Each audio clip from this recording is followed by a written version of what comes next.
அஸ்ஸலாமு அலைக்கும். Hi friends, எல்லோரும் எப்படி இருக்கீங்க?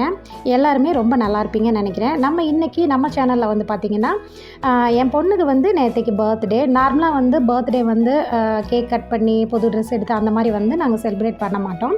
வீட்டில் பொண்ணுக்கு என்ன டிஷ் பிடிச்சிருக்கோ அதை மட்டும் சமைச்சு கொடுத்து ஹாப்பியாக ஃபீல் பண்ண வைக்கிறது, அவ்வளோதான். இது பார்த்திங்கன்னா என் பொண்ணோட ஃப்ரெண்டு, அதாவது திடீர்னு சர்ப்ரைஸாக வந்துட்டு ஈவினிங் ஒரு 5:30 இருக்கும். வந்துட்டு டக்குன்னு வந்து இந்த கிஃப்ட்டை ப்ரெசென்ட் பண்ணிட்டு போயிட்டான். நாங்கள் நினச்சோம் இந்த பேக் மட்டும்தான் ப்ரெசென்ட் பண்ணியிருக்கா அப்படின்னு சொல்லிட்டு. ஏன்னா பேக்கே பார்த்திங்கன்னா ரொம்ப அழகாக, ரொம்ப கலர்ஃபுல்லாக பெருசாக இருந்துச்சு. கொஞ்ச நேரம் கழித்து ஓப்பன் பண்ணி பார்த்தா தான் பேகுக்குள்ளே எக்கச்சக்கமான சர்ப்ரைசஸ் இருக்குது. ஷாலு, அப்புறம் கம்மல், அப்புறம் நிறைய சாக்லேட்ஸு, இந்த மாதிரி கிண்டர் ஜாய், இந்த மாதிரி நிறைய ஏகப்பட்ட விஷயங்கள் இருக்குது. இதை பார்த்தோன்னே என் பொண்ணுக்கு ரொம்ப சந்தோஷமாயிடுச்சு. மெயினாக பார்த்திங்கன்னா என் பையனுக்கு, ஏன்னா மெயினாக அவனுக்கு விளையாடுற மாதிரி தானே இருக்குது, சாப்பிட்ற மாதிரி கிண்டர் ஜாய் எல்லாம். நான் வந்து இந்த கிண்டர் ஜாய் எல்லாம் நான் வாங்கியே கொடுக்க மாட்டேன். பட் யாராவது வாங்கி கொடுத்தாங்கன்னா அதில் இருக்கக்கூடிய அந்த மினியேச்சர் டாய்ஸ் இருக்கு இல்லையா, அது வந்து என் பொண்ணுக்கும் சரி பையனுக்கும் சரி ரொம்பவே பிடிக்கும்.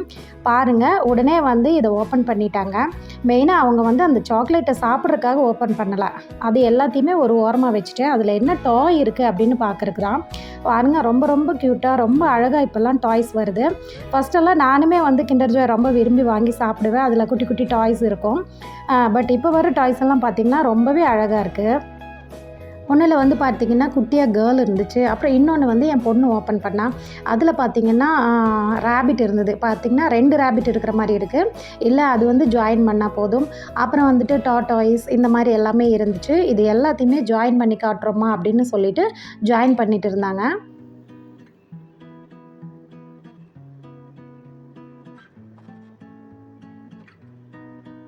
இதில் வந்து பார்த்திங்கன்னா டால்ஃபின், அப்புறம் அது கூட வந்து இன்ஸ்ட்ரக்ஷன் கொடுத்து ஒரு பேப்பருமே இருக்குது. அதை படிச்சுட்டு அதை வச்சுமே கொஞ்சம் நேரம் நம்ம விளையாடலாம். இது மட்டும் இல்லை, இதுக்கு முன்னாடியுமே வந்து கிண்டர் ஜாயில் வந்த குட்டி குட்டி டாய்ஸுமே எடுத்து வச்சுருக்காங்க. அதையுமே உங்ககிட்ட காட்டுறேன் பாருங்கள்.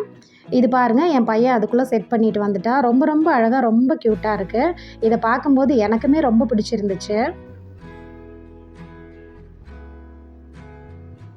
பாருங்கள், இந்த டாய்ஸு, இந்த ரேபிட்டெல்லாம் பார்க்குறக்கு உண்மையிலே ரொம்ப ரொம்ப க்யூட்டாக இருந்தது. ஏன் குழந்தைங்க இதில் இவ்வளோ ஆர்வமாக இருக்காங்க அப்படிங்கிறது எனக்குமே அப்போ தான் தெரிஞ்சுது. இது வாயில் வச்சு ஸ்டிக் பண்ணுற மாதிரி இந்த மாதிரி கேரட்டு, அப்புறம் இந்த புல், இந்த மாதிரியெல்லாம் கொடுத்துருந்தாங்க. இதை வச்சா உண்மையிலே நேச்சுரலாக இருக்கிற மாதிரியே இருக்கும். இது பார்த்திங்கன்னா ஃபஸ்ட்டு வாங்கின கிண்டர் ஜாய், அதாவது ஒரு 2 வீக்ஸ் முன்னாடி வாங்கின கிண்டர் ஜாயில் கிடச்சது தான். இதுவுமே பார்த்திங்கன்னா சேவ் பண்ணி வச்சுருக்காங்க. இது பாருங்கள், அந்த ஊஞ்சலில் தொங்குற மாதிரி இருக்கும். ரொம்ப ரொம்ப அழகாக இருக்கும். இதில் முக்கியமாக என்னென்னா, இன்னொரு 1 மணி நேரம் என் பையன் வந்துட்டு மொபைல் எடுக்க மாட்டான்.